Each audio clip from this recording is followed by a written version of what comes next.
I think I first learned of City Union Mission in, I want to say, 1989 or 1990, and it was just a typical around the holidays type of advertisement to help City Union Mission. And it was a plea to help Kansas City's poor and homeless. The compass heading at City Union Mission is definitely the gospel of Jesus Christ. That was first and foremost for me. I didn't also want to be on an organization that was a weak compass heading. And by that I mean surrendering to every whim of doctrinal changes that happen. And as I went through the interview, I was interviewing them just as much as they were interviewing me. And I learned about how strong the compass heading is. And I felt I could be equally yoked with that kind of an organization. So I agreed to be on the board.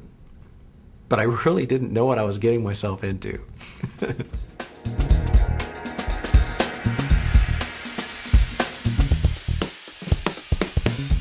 For businessmen in Kansas City, I know there's a lot of choices and where they can support and lend their support. I think that it's very unique in what City Union Mission is doing. I think we're successful at what we do because of how we do it, why we do it, and who we do it for. And we do it for Jesus Christ. It's a way for somebody to get on board to help people who are less fortunate than we are.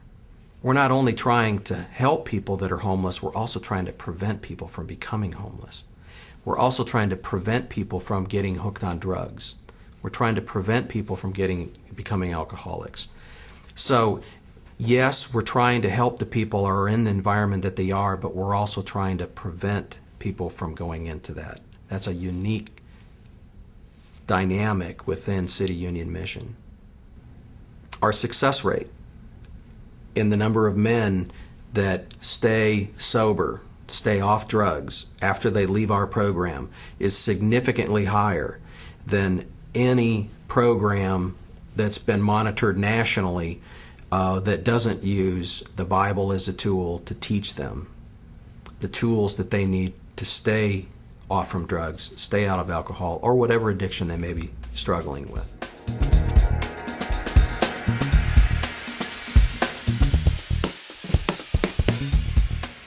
Then we went to a training session, and I found out that there was a waiting list of boys that wanted to go to camp.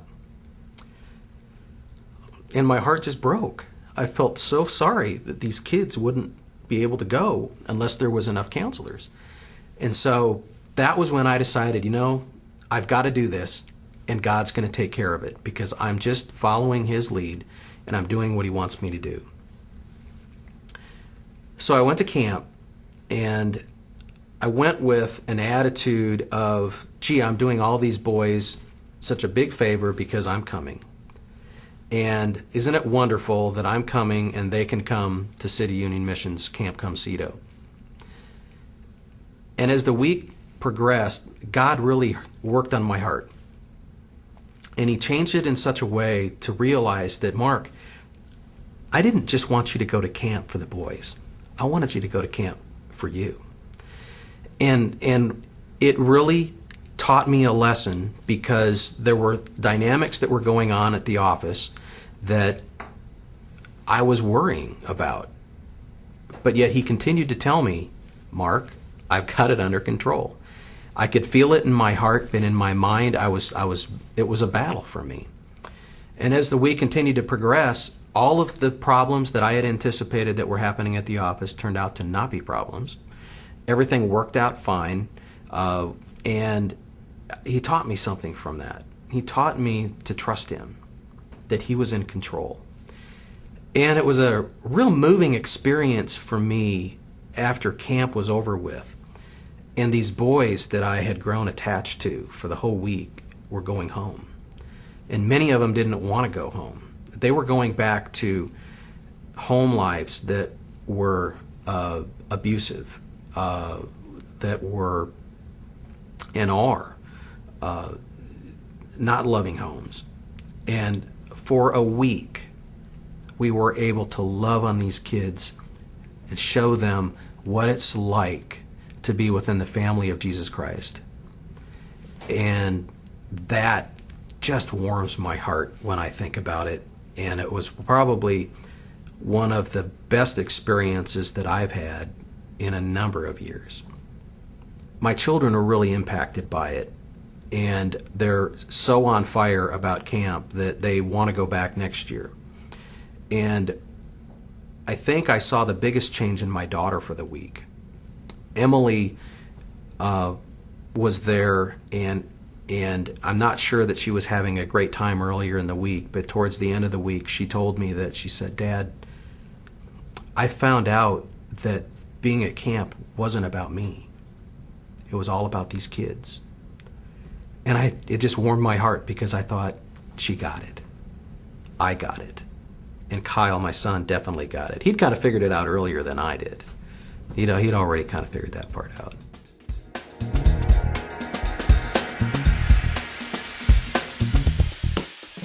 The grounding that City Union Mission does for me is to help me see how blessed I am with what I have. And it helps me be content with where I am in life. And I think that's what Jesus wants. I think he wants us to be happy with where we are and to place our trust and faith in him, that he's going to provide for us, not based on what we can do, but based on what he's done for us already and how he can work in our lives and help us. And City Union Mission is one of those types of tools that can help us. It can help us stay grounded. At City Union Mission, there's referred to as the bug within City Union Mission. And it has to do with, once you volunteer, you get the bug. I got the bug. I didn't know anything about the bug, but after I volunteered in some areas, I thought it was interesting. Dennis Chapman told me, and he looked me in the eye once and he said, "You've got the bug." And the bug is that it's so drawing, it's so alluring, and you get so much blessing out of it that you hunger for more. It's not a monetary benefit, it's a spiritual growth benefit that sure, you get the warm and fuzzies from it, but more importantly, you're doing the Lord's work. You're out there helping people. And when you get that feeling, you want more. So we refer to it as the bug around City Union Mission.